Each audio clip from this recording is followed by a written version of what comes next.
A Lodging for the Night. Robert Louis Stevenson. It was late in November 1456. A snow fell over Paris with rigorous, relentless persistence.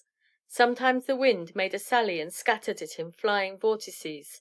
Sometimes there was a lull, and flake after flake descended out of the black night air, silent, circuitous, interminable. To poor people looking up under moist eyebrows, it seemed a wonder where it all came from. Master François Villon had propounded an alternative that afternoon at a tavern window. Was it only pagan Jupiter plucking geese upon Olympus, or were the holy angels moulting?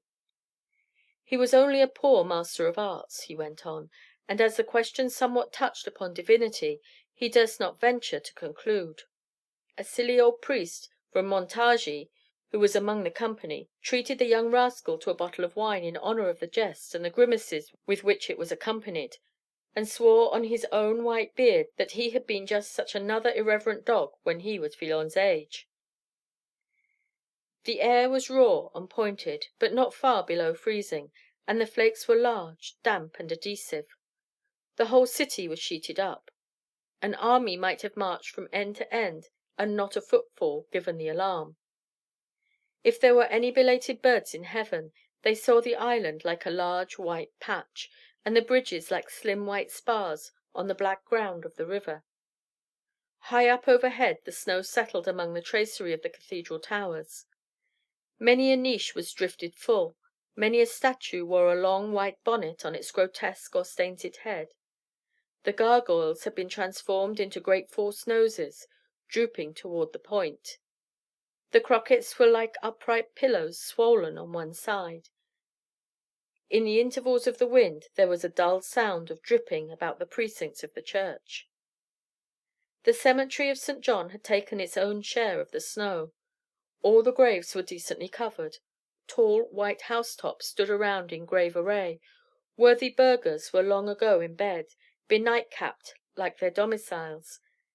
There was no light in all the neighbourhood but a little peep from a lamp that hung swinging in the church door, and tossed the shadows to and fro in time to its oscillations. The clock was hard on 10 when the patrol went by with halberds and a lantern, beating their hands, and they saw nothing suspicious about the cemetery of St. John. Yet there was a small house backed up against the cemetery wall which was still awake, and awake to evil purpose in that snoring district. There was not much to betray it from without, only a stream of warm vapour from the chimney top, a patch where the snow melted on the roof, and a few half obliterated footprints at the door. But within, behind the shuttered windows, Master François Villon the poet, and some of the thievish crew with whom he consorted, were keeping the night alive and passing round the bottle. A great pile of living embers diffused a strong and ruddy glow from the arched chimney. Before this straddled Dom Nicholas, the Picardy monk, with his skirts picked up and his fat legs bared to the comfortable warmth. His dilated shadow cut the room in half, and the firelight only escaped on either side of his broad person and in a little pool between his outspread feet. His face had the beery, bruised appearance of the continual drinkers.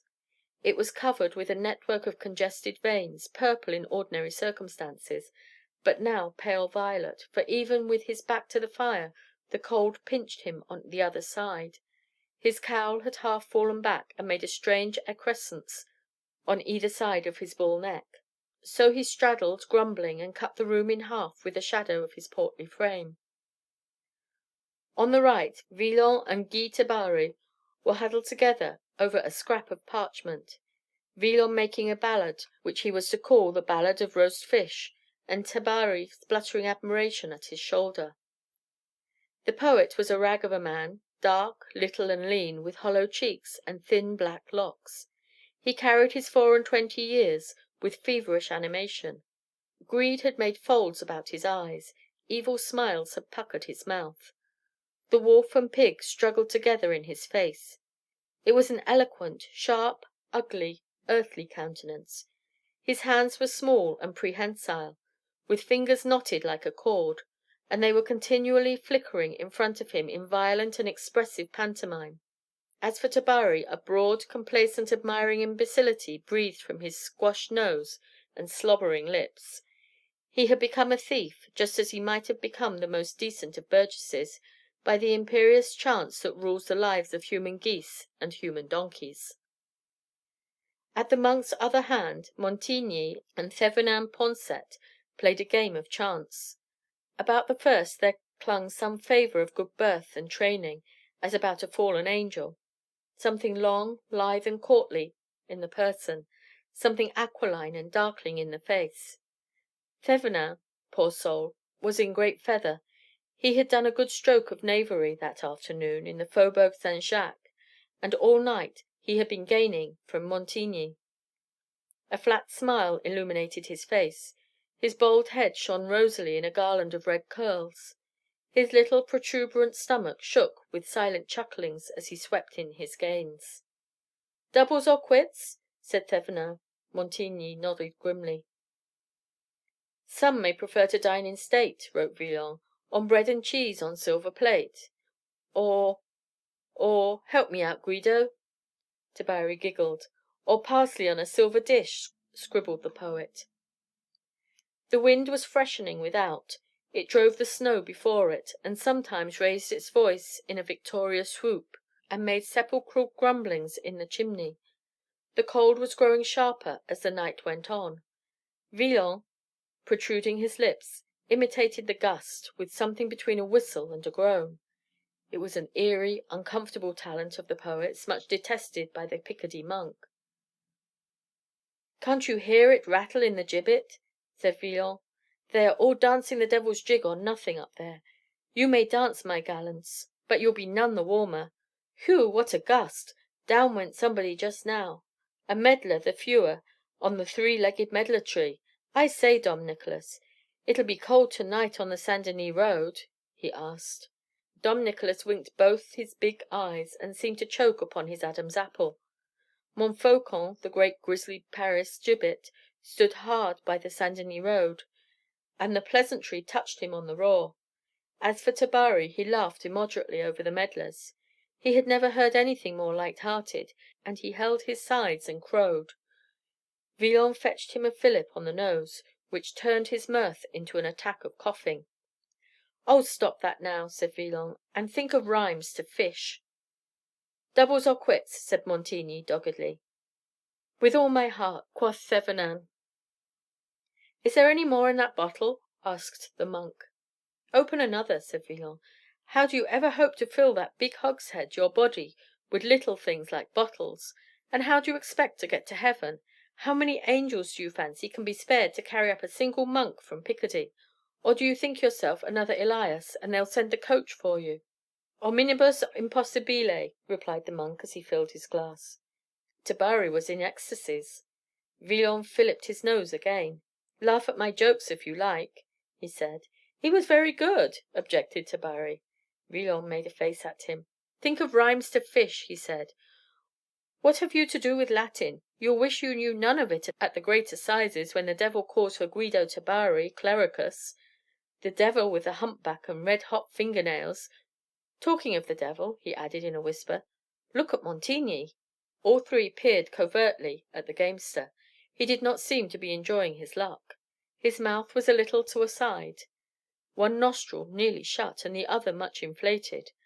The black dog was on his back, as people say, in terrifying nursery metaphor, and he breathed hard under the gruesome burden. "He looks as if he could knife him," whispered Tabary, with round eyes. The monk shuddered, and turned his face and spread his open hands to the red embers. It was the cold that thus affected Dom Nicholas, and not any excess of moral sensibility. "Come now," said Villon, "about this ballad. How does it run so far?" And beating time with his hand, he read it aloud to Tabary. They were interrupted at the fourth rhyme by a brief and fatal movement among the gamesters.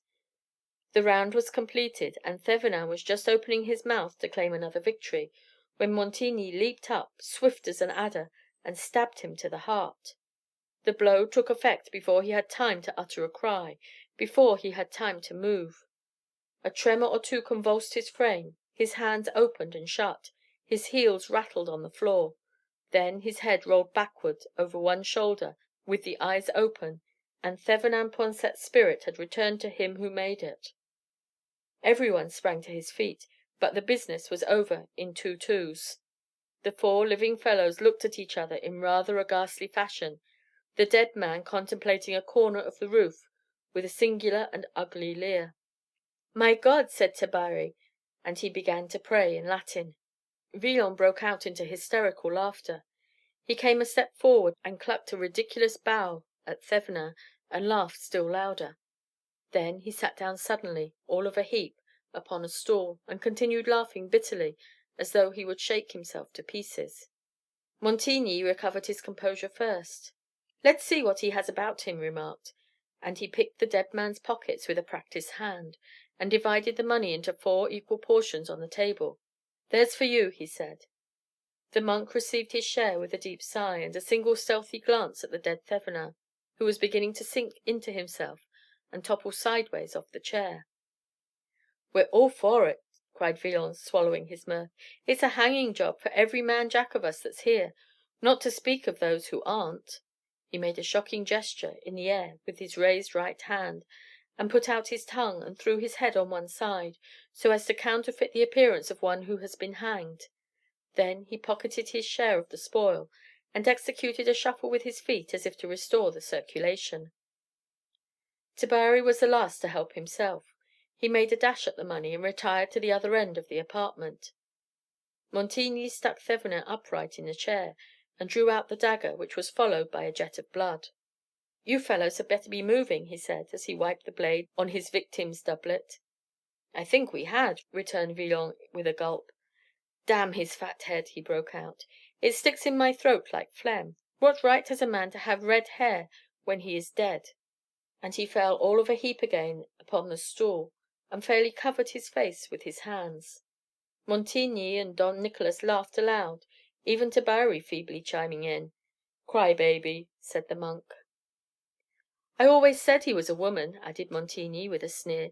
"Sit up, can't you?" he went on, giving another shake to the murdered body. "Tread out that fire, Nick."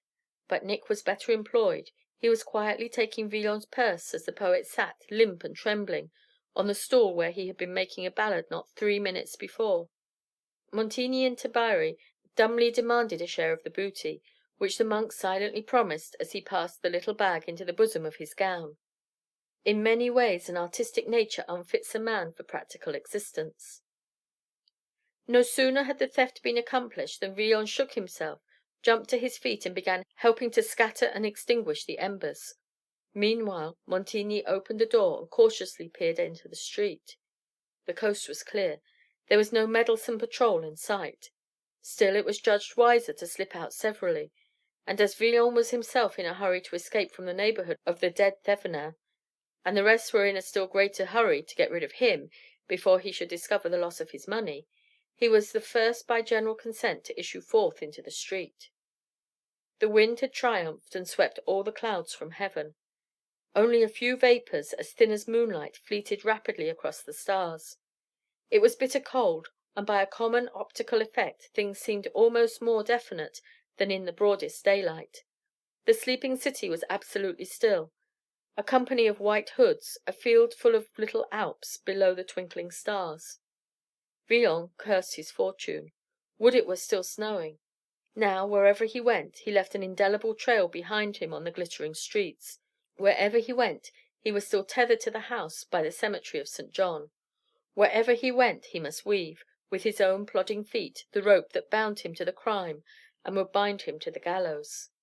The leer of the dead man came back to him with a new significance. He snapped his fingers as if to pluck up his own spirits, and choosing a street at random, stepped boldly forward in the snow. 2 things preoccupied him as he went: the aspect of the gallows at Montfaucon in this bright windy phase of the night's existence, for one, and for another the look of the dead man, with his bald head and garland of red curls. Both struck cold upon his heart, and he kept quickening his pace, as if he could escape from unpleasant thoughts by mere fleetness of foot. Sometimes he looked back over his shoulder with a sudden nervous jerk, but he was the only moving thing in the white streets, except when the wind swooped round a corner and threw up the snow, which was beginning to freeze in spouts of glittering dust. Suddenly he saw, a long way before him, a black clump and a couple of lanterns. The clump was in motion, and the lanterns swung as though carried by men walking. It was a patrol. And though it was merely crossing his line of march, he judged it wiser to get out of eyeshot as speedily as he could. He was not in the humour to be challenged, and he was conscious of making a very conspicuous mark upon the snow. Just on his left hand there stood a great hotel, with some turrets and a large porch before the door. It was half ruinous, he remembered, and had long stood empty, and so he made 3 steps of it and jumped inside the shelter of the porch. It was pretty dark inside after the glimmer of the snowy streets, and he was groping forward with outspread hands, when he stumbled over some substance which offered an indescribable mixture of resistances, hard and soft, firm and loose. His heart gave a leap, and he sprang 2 steps back and stared dreadfully at the obstacle. Then he gave a little laugh of relief. It was only a woman, and she dead. He knelt beside her to make sure upon this latter point. She was freezing cold and rigid like a stick. A little ragged finery fluttered in the wind about her hair, and her cheeks had been heavily rouged that same afternoon. Her pockets were quite empty, but in her stocking, underneath the garter, Villon found 2 of the small coins that went by the names of whites. It was little enough, but it was always something, and the poet was moved with a deep sense of pathos that she should have died before she had spent her money. That seemed to him a dark and pitiable mystery, and he looked from the coins in his hand to the dead woman, and back again to the coins, shaking his head over the riddle of man's life. Henry V of England dying at Vincennes just after he had conquered France, and this poor jade cut off by a cold draught in a great man's doorway before she had time to spend her couple of whites. It seemed a cruel way to carry on the world. 2 whites would have taken such a little while to squander, and yet it would have been one more good taste in the mouth, one more smack of the lips, before the devil got the soul, and the body was left to birds and vermin. He would like to use all his tallow before the light was blown out and the lantern broken. While these thoughts were passing through his mind, he was feeling, half mechanically, for his purse. Suddenly his heart stopped beating, a feeling of cold scales passed up the back of his legs, and a cold blow seemed to fall upon his scalp. He stood petrified for a moment, then he felt again with one feverish movement, and then his loss burst upon him, and he was covered with perspiration. To spendthrifts money is so living and actual, it is such a thin veil between them and their pleasures. There is only one limit to their fortune, that of time, and a spendthrift with only a few crowns is the Emperor of Rome until they are spent. For such a person to lose his money is to suffer the most shocking reverse, and fall from heaven to hell, from all to nothing, in a breath. And all the more he has to put his head in the halter for it, if he may be hanged tomorrow for that same purse, so dearly earned, so foolishly departed. Villon stood and cursed. He threw the 2 whites into the street, and shook his fist at heaven. He stamped, and was not horrified to find himself trampling the poor corpse. Then he began rapidly to retrace his steps toward the house beside the cemetery. He had forgotten all fear of the patrol, which was long gone by at any rate, and had no idea but that of his lost purse. It was in vain that he looked right and left upon the snow. Nothing was to be seen. He had not dropped it in the streets. Had it fallen in the house? He would have liked dearly to go in and see, but the idea of the grisly occupant unmanned him. And he saw, besides, as he drew near, that their efforts to put out the fire had been unsuccessful. On the contrary, it had broken into a blaze, and a changeful light played in the chinks of the door and window, and revived his terror for the authorities and Paris gibbet.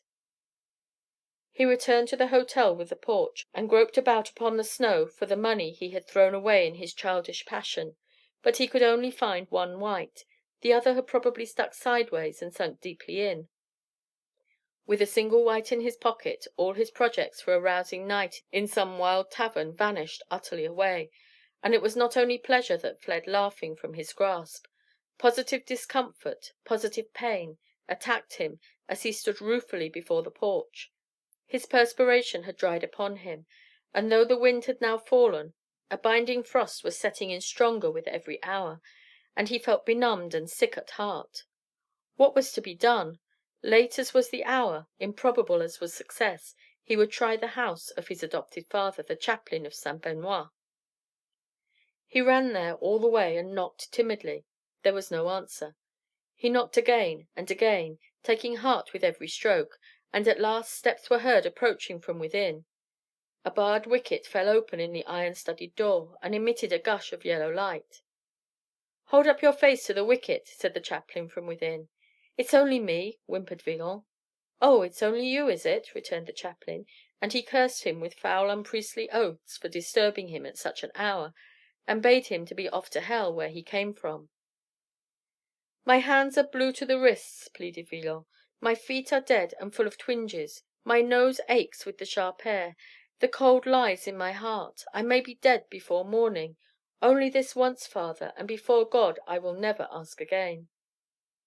"You should have come earlier," said the ecclesiastic coolly. "Young men require a lesson now and then." He shut the wicket and retired deliberately into the interior of the house. Villon was beside himself. He beat upon the door with his hands and feet, and shouted hoarsely after the chaplain. "Wormy old fox," he cried, "if I had my hand under your twist, I would send you flying headlong into the bottomless pit." A door shut in the interior, faintly audible to the poet down long passages. He passed his hand over his mouth with an oath, and then the humour of the situation struck him, and he laughed and looked lightly up to heaven, where the stars seemed to be winking over his discomfiture. What was to be done? It looked very like a night in the frosty streets. The idea of the dead woman popped into his imagination and gave him a hearty fright. What had happened to her in the early night might very well happen to him before morning. And he so young, and with such immense possibilities of disorderly amusement before him. He felt quite pathetic over the notion of his own fate, as if it had been someone else's, and made a little imaginative vignette of the scene in the morning when they should find his body. He passed all his chances under review, turning the white between his thumb and forefinger. Unfortunately, he was on bad terms with some old friends who would once have taken pity on him in such a plight. He had lampooned them in verses, he had beaten and cheated them, and yet now, when he was so close to a pinch, he thought there was at least one who might perhaps relent. It was a chance, it was worth trying at least, and he would go and see. On the way 2 little accidents happened to him, which coloured his musings in a very different manner. For, first he fell in with the track of a patrol, and walked in it for some yards, although it lay out of his direction. And this spirited him up, at least he had confused his trail, for he was still possessed with the idea of people tracking him all about Paris over the snow, and collaring him next morning before he was awake. The other matter affected him very differently. He passed a street corner where, not so long before, a woman and her child had been devoured by wolves. This was just the kind of weather, he reflected, when wolves might take it into their heads to enter Paris again, and a lone man in these deserted streets would run the chance of something worse than a mere scare. He stopped and looked upon the place with unpleasant interest. It was a centre where several lanes intersected each other, and he looked down them all one after another, and held his breath to listen, lest he should detect some galloping black things on the snow, or hear the sound of howling between him and the river. He remembered his mother telling him the story, and pointing out the spot, while he was yet a child. His mother! If he only knew where she lived, he might make sure at least of shelter. He determined he would inquire upon the morrow. Nay, he would go and see her, too, poor old girl. So thinking, he arrived at his destination, his last hope for the night. The house was quite dark, like its neighbours, and yet after a few taps he heard a movement overhead, a door opening, and a cautious voice asking who was there. The poet named himself in a large whisper, and waited, not without some trepidation, the result. Nor had he to wait long. A window was suddenly opened, and a pailful of slop splashed down upon the doorstep. Villon had not been unprepared for something of the sort, and had put himself as much in shelter as the nature of the porch admitted. But for all that, he was deplorably drenched below the waist. His hose began to freeze almost at once. Death from cold and exposure stared him in the face. He remembered he was of phthisical tendency, and began coughing tentatively. But the gravity of the danger steadied his nerves. He stopped a few hundred yards from the door where he had been so rudely used, and reflected with his finger to his nose. He could only see one way of getting a lodging, and that was to take it. He had noticed a house not far away, which looked as if it might be easily broken into, and thither he betook himself promptly, entertaining himself on the way with the idea of a room still hot, with a table still loaded with the remains of supper, where he might pass the rest of the black hours, and whence he should issue on the morrow with an armful of valuable plate, or even considered on what viands and what wines he should prefer. And as he was calling the roll of his favourite dainties, roast fish presented itself to his mind with an odd mixture of amusement and horror. "I shall never finish that ballad," he thought to himself, and then, with another shudder at the recollection, "Oh, damn his fat head!" he repeated fervently, and spat on the snow. The house in question looked dark at first sight, but as Villon made a preliminary inspection in search of the handiest point of attack, a little twinkle of light caught his eye from behind a curtained window. "The devil!" he thought. "People awake! Some student or some saint! Confound the crew! Can't they get drunk and lie in bed snoring like their neighbours? What's the good of curfew, and poor devils of bell ringers jumping at a rope's end in bell towers? What's the use of day if people sit up all night? The gripes to them!" He grinned as he saw where his logic was leading him. "Every man to his business after all," added he, "and if they're awake, by the Lord, I may come by a supper honestly for this once, and cheat the devil." He went boldly to the door, and knocked with an assured hand. On both previous occasions he had knocked timidly and with some dread of attracting notice, but now, when he had just discarded the thought of a burglarious entry, knocking at a door seemed a mighty simple and innocent proceeding. The sound of his blows echoed through the house with thin phantasmal reverberations, as though it were quite empty, and these had scarcely died away before a measured tread drew nearer, a couple of bolts were withdrawn, and one wing was opened broadly, as though no guile or fear of guile were known to those within.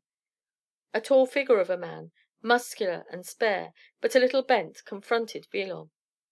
The head was massive in bulk, but finely sculptured, the nose blunt at the bottom, but refining upward to where it joined a pair of strong and honest eyebrows, the mouth and eyes surrounded with delicate markings, and the whole face based upon a thick white beard, boldly and squarely trimmed. Seen as it was by the light of a flickering hand lamp, it looked perhaps nobler than it had a right to do, but it was a fine face, honourable rather than intelligent, strong, simple, and righteous. "You knock late, sir," said the old man in resonant, courteous tones. Villon cringed, and brought up many servile wordings of apology. At a crisis of this sort, the beggar was uppermost in him, and the man of genius hid his head with confusion. "You are cold," repeated the old man, "and hungry? Well, step in," and he ordered him into the house with a noble enough gesture. "Some great seigneur," thought Villon, as his host, setting down the lamp on the flagged pavement of the entry, shot the bolts once more into their places. "You will pardon me if I go in front," he said, when this was done, and he preceded the poet upstairs into a large apartment, warmed with a pan of charcoal and lit by a great lamp hanging from the roof. It was very bare of furniture, only some gold plate on a sideboard, some folios, and a stand of armour between the windows. Some smart tapestry hung from the walls, representing the crucifixion of our Lord in one piece, and in another scene of shepherds and shepherdesses by a running stream. Over the chimney was a shield of arms. "Will you seat yourself?" said the old man, "and forgive me if I leave you. I am alone in my house to night, and if you are to eat, I must forage for you myself." No sooner was his host gone than Villon leaped from the chair on which he had just seated himself, and began examining the room with the stealth and passion of a cat. He weighed the gold flagons in his hand, opening all the folios, and investigated the arms upon the shield, and the stuff with which the seats were lined. He raised the window curtains, and saw that the windows were set with rich stained glass in figures, so far as he could see, of martial import. Then he stood in the middle of the room, drew a long breath, and retaining it with puffed cheeks, looked round and round him, turning on his heels, as if to impress every feature of the apartment on his memory. "7 pieces of plate," he said. "If there had been 10, I would have risked it. A fine house and a fine old master, so help me all the saints." and just then, hearing the old man's tread returning along the corridor, he stole back to his chair, and began toasting his wet legs before the charcoal pan. His entertainer had a plate of meat in one hand and a jug of wine in the other. He set down the plate upon the table, motioning Villon to draw in his chair, and going to the sideboard, brought back 2 goblets, which he filled. "I drink to your better fortune," he said, gravely touching Villon's cup with his own. "To our better acquaintance," said the poet, growing bold. A mere man of the people would have been awed by the courtesy of the old seigneur, but Villon was hardened in that matter. He had made mirth for great lords before now, and found them as black rascals as himself. And so he devoted himself to the viands with a ravenous gusto, while the old man, leaning backward, watched him with steady, curious eyes. "You have blood on your shoulder, my man," he said. Montigny must have laid his wet right hand upon him as he left the house. He cursed Montigny in his heart. "It was none of my shedding," he stammered. "I had not supposed so," returned his host quietly. "A brawl?" "Well, something of that sort," Villon admitted with a quaver. "Perhaps the fellow murdered?" "Oh no, not murdered," said the poet, more and more confused. "It was all fair play. Murdered by accident. I had no hand in it, God strike me dead," he added fervently. "One rogue the fewer, I dare say," observed the master of the house. "You may dare to say that," agreed Villon, infinitely relieved. "As big a rogue as there is between here and Jerusalem. He turned up his toes like a lamb, but it was a nasty thing to look at. I dare say you've seen dead men in your time, my lord," he added, glancing at the armor. "Many," said the old man. "I have followed the wars, as you imagine." Villon laid down his knife and fork, which he had just taken up again. "Were any of them bold?" he asked. "Oh yes, and with hair as white as mine." "I don't think I would mind the white so much," said Villon. "His was red, and he had a return of his shuddering and tendency to laughter, which he drowned with a great draught of wine. I'm a little put out when I think of it," he went on. "I knew him, damn him, and the cold gives a man fancies, or the fancies give a man cold, I don't know which." "Have you any money?" asked the old man. "I have 1 white," returned the poet, laughing. "I got it out of a dead jade's stocking in a porch. She was as dead as Caesar, poor wench, and as cold as a church, with bits of ribbon sticking in her hair. This is a hard world in winter for wolves and wenches and poor rogues like me." "I," said the old man, "Enguerrand de la Feuillée, seigneur de Brisetout, bailli du Patatrac. Who and what may you be?" Villon rose and made a suitable reverence. "I am called Francis Villon," he said, "a poor master of arts of this university. I know some Latin and a deal of vice. I can make chansons, ballads, lays, violets, and roundels, and I am very fond of wine. I was born in a garret, and I shall not improbably die upon the gallows. I may add, my lord, that from this night forward I am your lordship's very obsequious servant to command." "No servant of mine," said the knight. "My guest for this evening, and no more." "A very grateful guest," said Villon politely, and he drank in dumb show to his entertainer. "You are shrewd," began the old man, tapping his forehead, "very shrewd. You have learning, you are a clerk, and yet you take a small piece of money off a dead woman in the street. Is it not a kind of theft?" "It is a kind of theft much practised in the wars, my lord." "The wars are the field of honor," returned the old man proudly. "There a man plays his life upon the cast. He fights in the name of his lord the king, his Lord God, and all their lordships, the holy saints and angels." "Put it," said Villon, "that I were really a thief, should I not play my life also, and against heavier odds?" "For gain, and not for honor." "Gain?" repeated Villon with a shrug.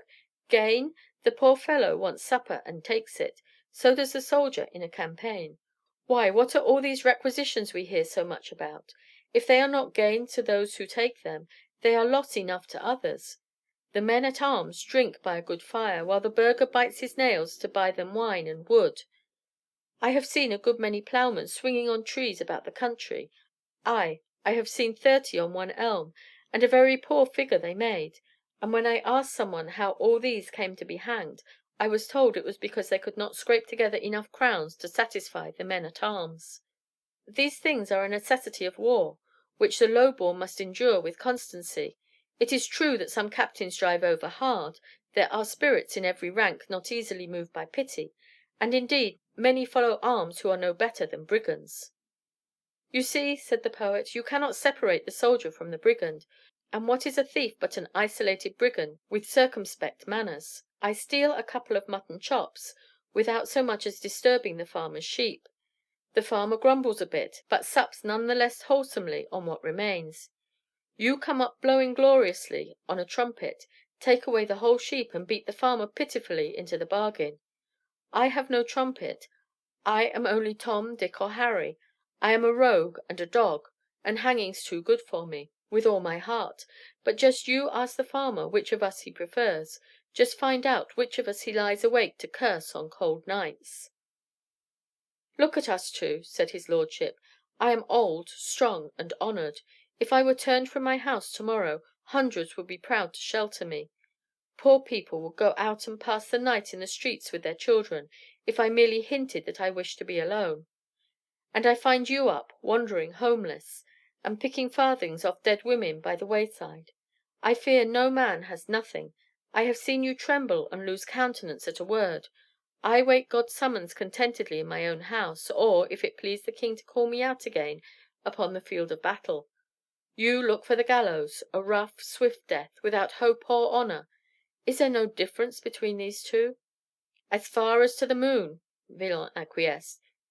"But if I had been born Lord of Brisetout, and you had been the poor scholar Francis, would the difference have been any the less? Should not I have been warming my knees at this charcoal pan, and would not you have been groping for farthings in the snow? Should not I have been the soldier, and you the thief?" "A thief!" cried the old man. "I a thief! If you understood your words, you would repent them." Villon turned out his hands with a gesture of inimitable impudence. "If your lordship had done me the honor to follow my argument," he said. "I do you too much honor in submitting to your presence," said the knight. "Learn to curb your tongue when you speak with old and honorable men, or some one hastier than I may reprove you in a sharper fashion." And he rose and paced the lower end of the apartment, struggling with anger and antipathy. Villon surreptitiously refilled his cup and settled himself more comfortably in the chair, crossing his knees and leaning his head upon one hand and the elbow against the back of the chair. He was now replete and warm, and he was in no wise frightened of his host, having gauged him as justly as was possible between two such different characters. The night was far spent, and in a very comfortable fashion after all, and he felt morally certain of a safe departure on the morrow. "Tell me one thing," said the old man, pausing in his walk. "Are you really a thief?" "I claim the sacred rights of hospitality," returned the poet. "My lord, I am." "You are very young," the knight continued. "I should never have been so old," replied Villon, showing his fingers, "if I had not helped myself with these 10 talents. They have been my nursing mother's, and my nursing father's." "You may still repent and change." "I repent daily," said the poet. "There are few people more given to repentance than poor Francis. As for change, let somebody change my circumstances. A man must continue to eat, if it were only that he may continue to repent." "The change must begin in the heart," returned the old man, solemnly. "My dear lord," answered Villon, "do you really fancy that I steal for pleasure? I hate stealing, like any other piece of work or danger. My teeth chatter when I see a gallows. But I must eat, I must drink, I must mix in society of some sort. What the devil! Man is not a solitary animal. Cui Deus foeminam tradit. Make me the king's pantler, make me abbot of Saint Denis, make me bailli of the Patatrap, and then I shall be changed indeed. But as long as you leave me the poor scholar Francis Villon without a farthing, why, of course, I remain the same. The grace of God is all powerful." "I should be a heretic to question it," said Francis. "It has made you Lord of Brisetout and bailli of the Patatrac. It has given me nothing but the quick wits under my hat and these 10 toes upon my hands. May I help myself to wine? I thank you respectfully. By God's grace you have a very superior vintage." The Lord of Brisetout walked to and fro with his hands behind his back. Perhaps he was not yet quite settled in his mind about the parallel between thieves and soldiers. Perhaps Villon had interested him by some cross thread of sympathy.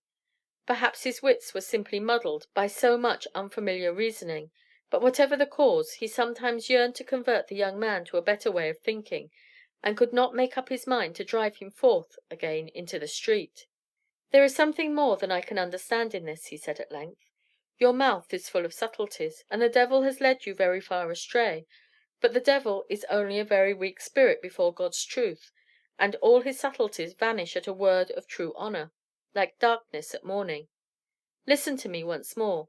I learned long ago that a gentleman should live chivalrously and lovingly to God, and the king, and his lady, and though I have seen many strange things done, I have still striven to command my ways upon that rule.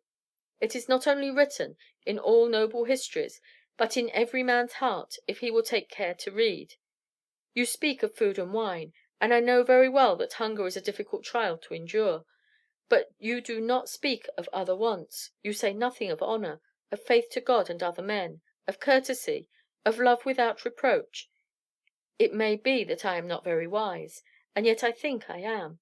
But you seem to me like one who has lost his way and made a great error in life. You are attending to the little wants, and you have totally forgotten the great and the only real ones, like a man who should be doctoring a toothache on the judgment day. For such things as honor and love and faith are not only nobler than food and drink, but indeed I think that we desire them more, and suffer more sharply for their absence. I speak to you as I think you will most easily understand me. Are you not, while careful to fill your belly, disregarding another appetite in your heart, which spoils the pleasure of your life and keeps you continually wretched?" Villon was sensibly nettled under all this sermonizing. "You think I have no sense of honor?" cried he. "I'm poor enough, God knows.